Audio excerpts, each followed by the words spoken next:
जय हिंद दोस्तों। स्वागत है आपका हमारे यूट्यूब चैनल सचिन जीएस बिंदु पर।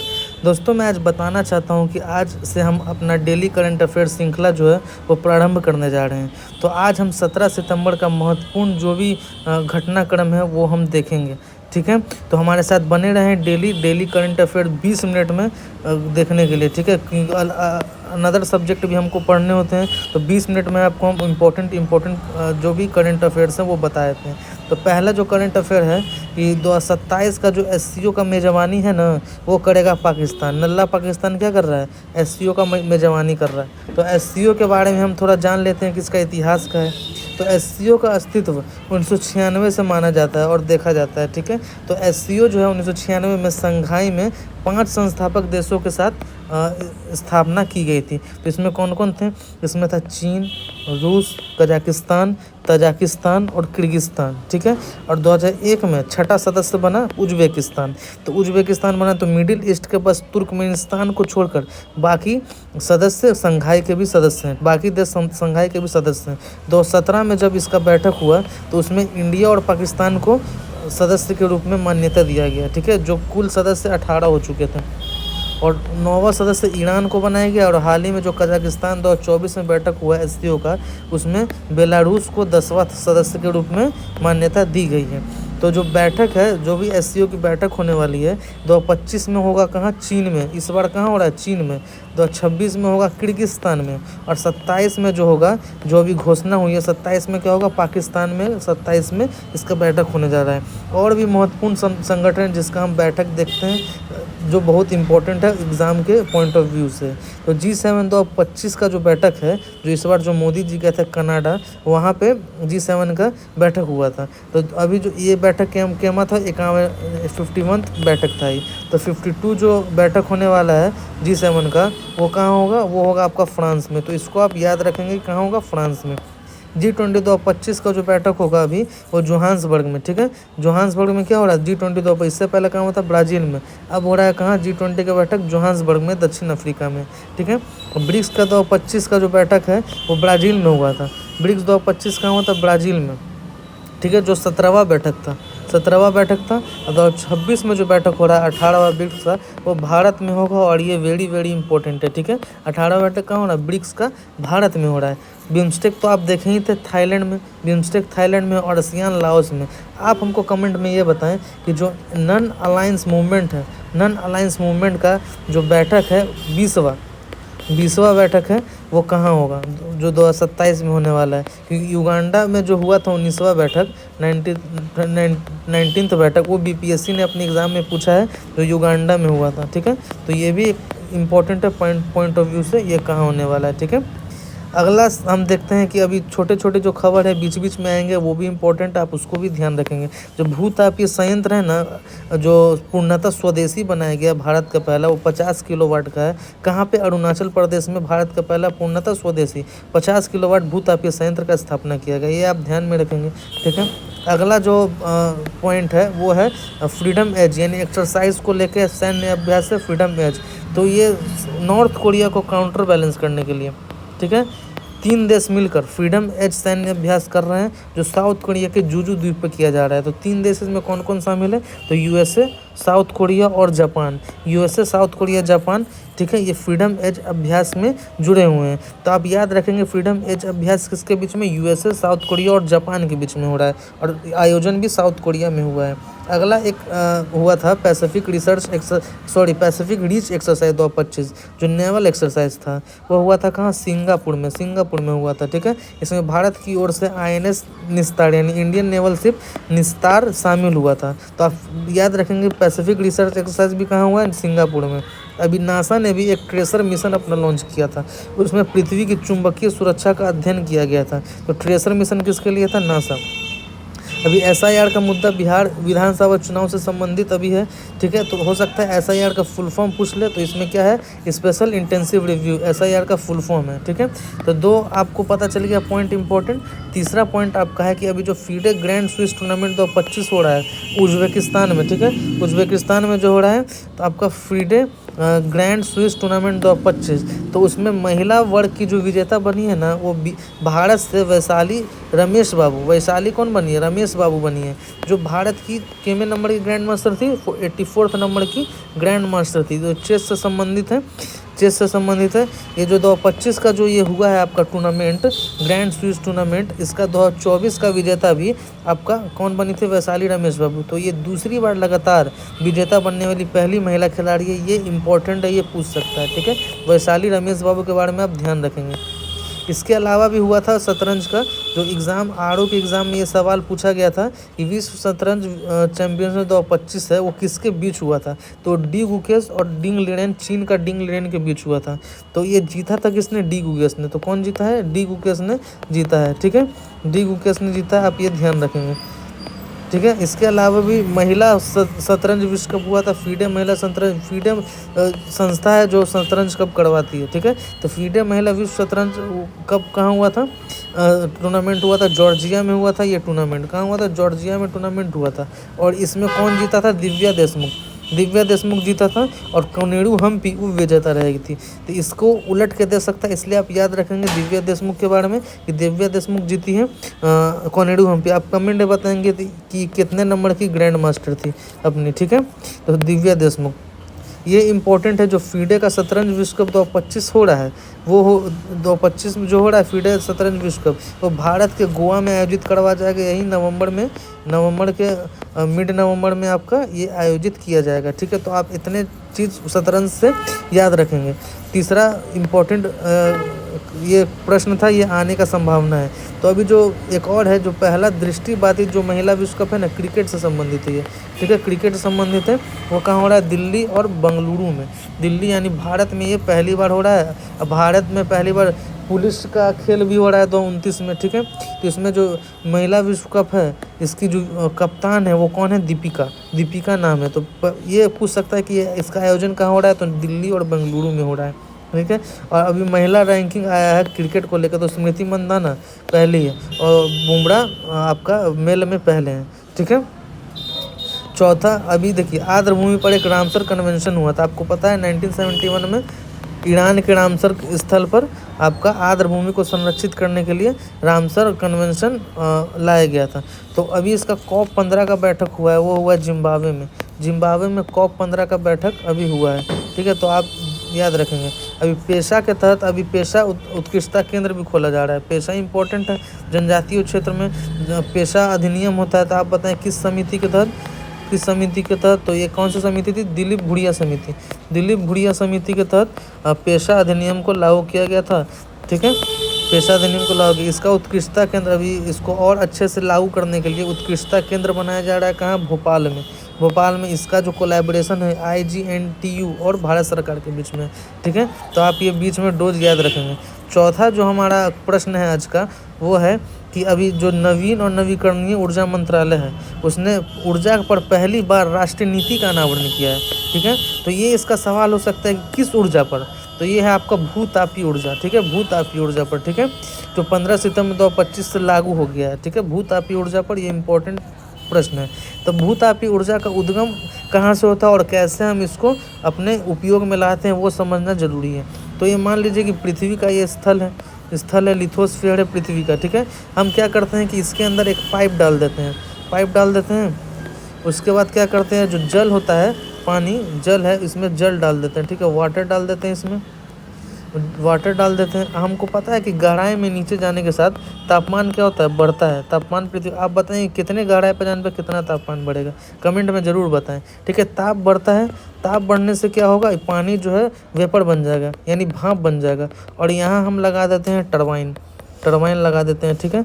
और भाप ये इतना शक्तिशाली हो जाता है कि इस टरबाइन को घुमा देता है। घुमाने के बाद क्या होता है? बिजली का निर्माण होने लगता है, ठीक है।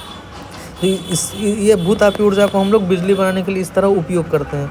तो आगे जो हम देखना हमको चाहिए कि भारत में भूतापीय ऊर्जा का क्षमता कितना है, कितना भारत भूतापीय ऊर्जा का निर्माण कर सकता है। तो ये 10,600 मेगावाट तक क्षमता का निर्माण कर सकता है। अभी हाल ही में एक खबर भी है कि 50% तक भारत अपना जो ऊर्जा का उपयोग है वो नवीकरणीय ऊर्जा से कर रहा है, जो एक सम्माननीय बात है, ठीक है। तो ये जो भूतापी ऊर्जा है ना, इसका जो एक महत्वपूर्ण केंद्र है लद्दाख में है, जो नाम है जिसका क्या, पूगा घाटी। पूगा घाटी में ONGC ने 1 मेगावाट का जियो थर्मल पावर प्लांट स्थापित किया था। ठीक है, ये आपका चौथा है। ठीक है, तो आपको राष्ट्रीय नीति पूछेगा किस ऊर्जा के लिए लाई गई है, तो ये आपका क्या, भूतापी ऊर्जा के लिए राष्ट्रीय नीति लाई गई है। ठीक है, इसका हम देखते हैं कि बीच में एक सवाल है आपका, इग्नू की पहली महिला कुलपति बनाएगी किसको, उमा कांजी लाल को। ठीक है, आप ध्यान में रखेंगे इसको।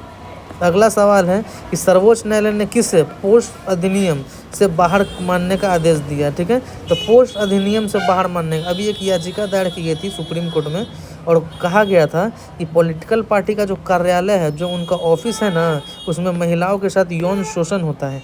ठीक है, तो महिला जो याचिका दायर की थी, उनका कहना था कि पॉलिटिकल पार्टी का कार्यालय को भी कार्यस्थल के अंतर्गत पोस्ट अधिनियम में मान्यता दिया जाए। लेकिन सुप्रीम कोर्ट ने क्या किया, सुप्रीम कोर्ट ने इसको खारिज कर दिया, इस याचिका को।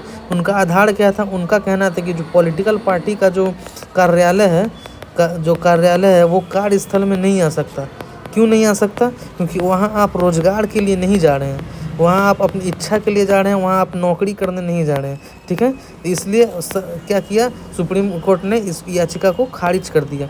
इससे पहले आपको पता होना चाहिए कि पोस्ट अधिनियम कब आया था। तो पोस्ट अधिनियम कब का है, 2013 का है पोस्ट अधिनियम। आप एक पॉलिटी में एक आप वाद पढ़ते होंगे जिसका नाम है विशाखा बनाम राजस्थान राज्य। ठीक है, ये कब आया था, ये आया था आपका 1997 में। तो इसको आधार बनाकर ही पोस्ट अधिनियम पारित किया गया था 2013 में, जो महिलाओं के कार्यस्थल पर यौन शोषण से मुक्ति दिलाता है। ठीक है, तो पोस्ट अधिनियम में एक आंतरिक ICC का निर्माण किया गया था। ठीक है, ICC आंतरिक शिकायत समिति। ठीक है, आंतरिक शिकायत समिति का निर्माण किया गया था, जिसके तहत कहा गया था ना कि जो भी कार्यस्थल है वहाँ पे महिलाओं को यौन शोषण के मुक्ति के लिए राज्य और केंद्र अपना जो भी कानून और नियम है उसको बनाएगा। ठीक है, तो ये खबर यही है कि सर्वोच्च न्यायालय ने क्या किया, पोस्ट अधिनियम में पॉलिटिकल पार्टीज का जो कार्यालय है उसको शामिल नहीं होने दिया है। इसका वजह भी है, इसका दुरुपयोग भी हो सकता है दोस्तों।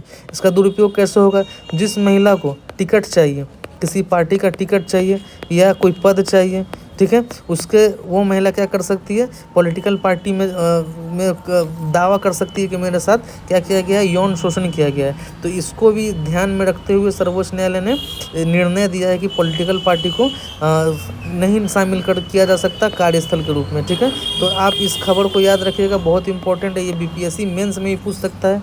ठीक है, पोस्ट अधिनियम के बारे में। ठीक है, तो एक ब्लैकमेलिंग भी किया जा सकता है, किसके द्वारा, महिलाओं के द्वारा। तो विशाखा बनाम राजस्थान राज्य 1997 इंपॉर्टेंट बात है महिलाओं के लिए। अभी NCERT ने क्या किया है ना, ये अलग से खबर है इसका। NCERT 1961 में जिसका स्थापना हुआ था, वो कहा है कि स्कूली जो शिक्षा पाठ्यक्रम है ना, उसमें कैप्टन शुभांशु शुक्ला ऑपरेशन सिंदूर को शामिल किया जाएगा। ठीक है, तो आप ये बस याद रखेंगे, इसको शामिल किया जा रहा है। ओके, अब छठा जो हमारा प्रश्न है वो है तो आपका मादक पदार्थ के लिए। तो मादक पदार्थ की तस्करी के विरुद्ध एक ऑपरेशन चलाया जाए, इसका नाम है weed out, operation weed out. तो ऑपरेशन वीड आउट किसके द्वारा चलाया जा रहा है, राजस्व खुफिया निदेशालय DRI द्वारा चलाया। क्यों चलाया जा रहा है, मादक पदार्थ के लिए। ठीक है, मादक पदार्थ यहाँ पे जो संबंधित है वो आपका है, तो आपका वीड का मतलब होता है हिंदी में गांजा। तो गांजा से संबंधित है ये ऑपरेशन। अभी जो ये ऑपरेशन लाने का कारण क्या था कि जो मुंबई में छत्रपति शिवाजी महाराज का जो एयरपोर्ट है वहाँ पे हाइड्रोपोनिक गांजा पाया गया है 39.2 kg लगभग। ठीक है, तो इस ऑपरेशन के तहत इसको जब्त किया गया है। जब्त हाइड्रोपोनिक का मतलब होता है कि वैसी कृषि पद्धति हाइड्रोपोनिक जहाँ मिट्टी का उपयोग ना किया जाए और हवा में ही खेती किया जाए। ठीक है, हाइड्रोपोनिक का, तो उस विधि से गांजा का निर्माण किया गया है। ठीक है, और मुंबई में ये पकड़ा गया राजस्व खुफिया निदेशालय द्वारा ऑपरेशन वीड आउट के तहत। ऑपरेशन वीड आउट के तहत तो किससे संबंधित, ऑपरेशन वीड आउट मादक पदार्थों से संबंधित है।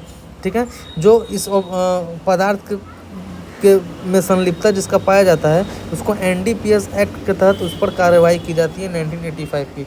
NDPS act, narcotics drug and psychotropic substance act. ठीक है, इसके तहत क्या किया था, NDPS एक्ट के तहत कार्रवाई की जाती है। ठीक है, और इसके अतिरिक्त भी आपको कुछ ऑपरेशंस याद होने चाहिए और एग्ज़ाम पॉइंट ऑफ व्यू से।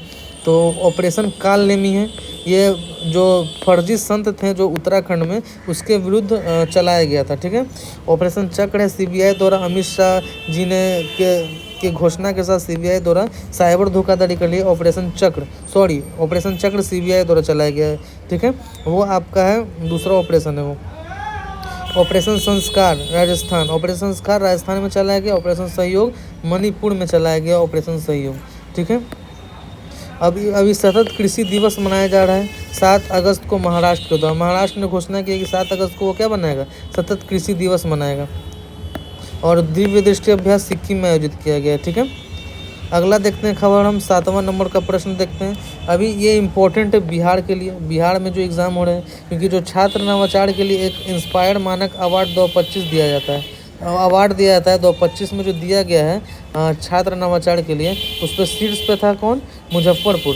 तो मुजफ्फरपुर आपका क्या था, शीर्ष पर था। और ये बिहार का एक प्रांत है, एक राज्य है मुजफ्फरपुर, बिहार का एक शहर है मुजफ्फरपुर। ठीक है, जिला है मुजफ्फरपुर। तो इसको पहला अवार्ड मिला है। ठीक है, और दूसरा अवार्ड आपको बंगलुरु को मिला है, और तीसरा आपको वैशाली शहर है बिहार का, वैशाली शहर है, उसको छठा स्थान उसको मिला है। ठीक है, छठा। तो बिहार का 2 राज्य शामिल है, 2 जिला शामिल है, एक है वैशाली, एक है मुजफ्फरपुर। ठीक है, ये आपको ध्यान रखना है। तो छात्र नवाचार का जो उत्कृष्टता केंद्र है, छात्र नवाचार का जो इंस्पायर्ड मानक अवार्ड है, वो किस लिए दिया जाता है, वो दिया जाता है छात्रों के नवाचार के लिए। जो छात्र क्लास 6 से 12 के बीच में है, उनमें नवाचार, अनुसंधान और रचनात्मकता यानी क्रिएटिविटी को बढ़ावा देने के लिए। इसमें जो भी मॉडल छात्र बनाते हैं उसके लिए सरकार 10,000 रुपये का प्रोत्साहन भी देती है, 10,000 का। तो आपको बस इतना याद रखना है कि इंस्पायर्ड मानक अवार्ड किसको मिला है, तो मुजफ्फरपुर, बिहार पहला स्थान। ठीक है। अब नया जो न्यूज़ है, नया प्रश्न है इबोला वायरस को लेकर। तो इबोला वायरस का जनक ही तो आपका अफ्रीका महाद्वीप है। ठीक है, तो इबोला वायरस का नया प्रकोप घोषित किया गया कहाँ, कांगो प्रांत में, कांगो जो देश है उसका कसाई प्रांत है, उसमें क्या इबोला वायरस का प्रकोप घोषित किया गया है। ठीक है, तो आपको पता है कि ये अफ्रीकी महाद्वीप है,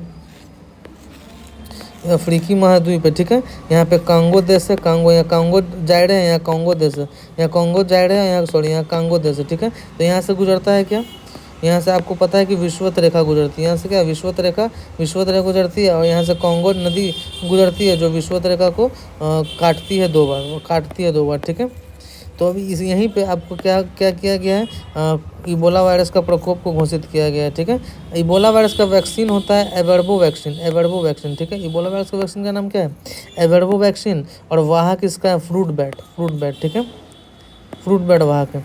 नेक्स्ट देखते हैं हम लोग विश्व ओजोन दिवस 2025। अभी हाल ही में 71st बीपीएससी का एग्ज़ाम हुआ है, उसमें पूछा गया कि ओजोन दिवस कब मनाया जाता है। तो इसका आंसर क्या था, 16 सितंबर। 16 सितंबर कब से मनाया जा रहा है, 1994 से मनाया जा रहा है ओजोन दिवस। ठीक है, इसका आधार क्या था, इसका आधार मॉन्ट्रियल प्रोटोकॉल था जो ओजोन से संबंधित है 1987 में। और इसका सेकेंड स्टेज आप कह सकते हैं किगाली समझौते को। किगाली समझौते तो 2016 में हुआ था, सब किससे संबंधित है, ओजोन से संबंधित है। ठीक है, जो 2025 में जो हुआ था विश्व ओजोन दिवस 16 सितंबर को जो मनाया गया था, उसका जो थीम था, थीम बहुत इंपॉर्टेंट हो गया आजकल के एग्ज़ाम में थीम ज़्यादा पूछे जाते हैं। तो थीम क्या था उसका, विज्ञान से वैश्विक कार्रवाई तक। थीम क्या था दोस्तों, विज्ञान से वैश्विक कार्रवाई तक। ठीक है, तो आप थीम याद रखेंगे। और छिद्र का खोज किसने किया, ओजोन छिद्र, जो CFC और आपका क्लोराइड और जो भी गैसें हैं जो आपका अम्लीयता बढ़ाती है। ठीक है, तो उससे क्या होता है, छिद्र हो जाता है। और उसका खोज किया था फॉर्मेन नामक वैज्ञानिक ने ओजोन छिद्र के बारे में सबसे पहले बताया था। ठीक है, सबसे बड़ा छिद्र कहाँ है, सबसे बड़ा छिद्र आपका अंटार्कटिक में है। ठीक है, तो विश्व ओजोन दिवस हो गया। और आगे देखते हैं हम लोग एशिया का पहला जो महिला कैंसर उपचार केंद्र है ना, जिसका नाम है अपोलो एथना नाम है, उसका उद्घाटन नई दिल्ली में हुआ है। तो अभी नई दिल्ली की जो CM है रेखा गुप्ता, उन्होंने उद्घाटन किया है, किसका उद्घाटन किया है, कैंसर उपचार केंद्र अपोलो एथना का। ठीक है, तो अभी जो रिपोर्ट्स भी है और भी अलग अलग रिपोर्ट्स है, उसमें कहा गया है कि महिलाओं में जो कैंसर होता है ना, उसमें 54% तक ग्रीवा कैंसर है, मतलब गर्भाशय कैंसर है। ठीक है, गर्भाशय कैंसर है उसके 54% तक। तो इसके आपके उपचार के लिए कैंसर उपचार केंद्र खोला गया है, कहाँ, नई दिल्ली में खोला गया है, जो एशिया में पहला है। तो ये इम्पोर्टेंट है क्योंकि क्या है, एशिया में पहला है, एशिया में पहला है, ठीक है। अपने बजट 2024-25 भारत का भी पड़ा होगा, उसमें गर्भाशय कैंसर के लिए सर्वावैक वैक्सीन का किया गया था, सर्वावैक वैक्सीन को देने के लिए, ठीक है। और बिहार ऐसा प्रांत था जहाँ पे सर्वावैक वैक्सीन मुफ्त में महिलाओं को उपलब्ध था, ठीक है। बिहार में मुफ्त में उपलब्ध था। तो आज का 10 सवाल यही है दोस्तों, ठीक है।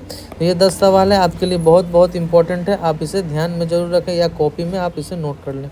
तो इसमें पहला हम रिवाइज करवा देते हैं फटाक से। 2027 में क्या होगा, 2027 में SCO शिखर सम्मेलन पाकिस्तान में होने वाला है, ठीक है। ये जो नाम का जो 20वां होने वाला है 2027 का, ये आपको उज्बेकिस्तान में होगा, उज्बेकिस्तान में ही होगा, ठीक है। दूसरा जो फ्रीडम एज सैन्य अभ्यास है वो USA, साउथ कोरिया और जापान के बीच हो रहा है, कहाँ पे, साउथ कोरिया में हो रहा है। तीसरा जो FIDE ग्रैंड स्विस टूर्नामेंट 2025 का आयोजन किया गया है, उसमें महिला वर्ग की विजेता कौन है, वैशाली रमेश बाबू, और इसका आयोजन कहाँ हुआ था, उज्बेकिस्तान समरकंद में, ठीक है। चौथा जो था आपका था राष्ट्र नीति को लेकर, ऊर्जा पर पहली राष्ट्रीय नीति का अनावरण किया गया, भूतापी ऊर्जा के लिए किया गया। सर्वोच्च न्यायालय का भी एक जजमेंट आया है पॉश अधिनियम को लेकर, जो महिलाओं पर कार्यस्थल पर यौन शोषण से संबंधित है। विशाखा इसका बनाम राजस्थान राज्य इसका क्या है, आधार है। और इसमें कहा गया है पॉलिटिकल पार्टी के ऑफिस को आपका पॉश अधिनियम के तहत कार्यालय नहीं माना जा सकता, ठीक है। छठा आपका जो करंट अफेयर्स था वो था आपका operation weed out. Operation weed out के संबंधित मादक पदार्थों से और कौन स्टार्ट किया है, राजस्व खुफिया निदेशालय। बस इतना ही आपको जानना है इसमें। छात्र नवाचार के लिए अभी इंस्पायर मानक अवार्ड दिया गया 2025। तो इसमें बिहार का मुजफ्फरपुर जो है ना, ये पहले स्थान पर है, और बेंगलुरु दूसरे स्थान पर है, और बिहार का एक और शहर है वैशाली, वो 6ठे स्थान पर है। 8वां इबोला वायरस अभी कहाँ प्रकोप घोषित किया गया है, तो कसाई प्रांत में, कांगो के कसाई प्रांत में, ठीक है। विश्व ओजोन दिवस 16 सितंबर को मनाया जा रहा था 1994 से, और 2025 का जो थीम था वो था आपका विज्ञान से वैश्विक कार्रवाई तक। 10वां आपका था कि एशिया के पहले महिला कैंसर उपचार केंद्र अपोलो एथेना का उद्घाटन किया गया है, कहाँ, नई दिल्ली में किया गया है, और ग्रीवा कैंसर या गर्भाशय कैंसर पर ज़्यादा फोकस किया जाएगा इसमें। तो आज का जो प्रश्न था हम देख चुके हैं। इसी तरीके से नेक्स्ट 18 सितंबर और डेली आपका करंट अफेयर्स इसी तरीके से आएगा, और 20 मिनट के अंदर आपको सब कुछ बता दिया जाएगा। तो हमारे साथ बने रहें, धन्यवाद, जय हिंद।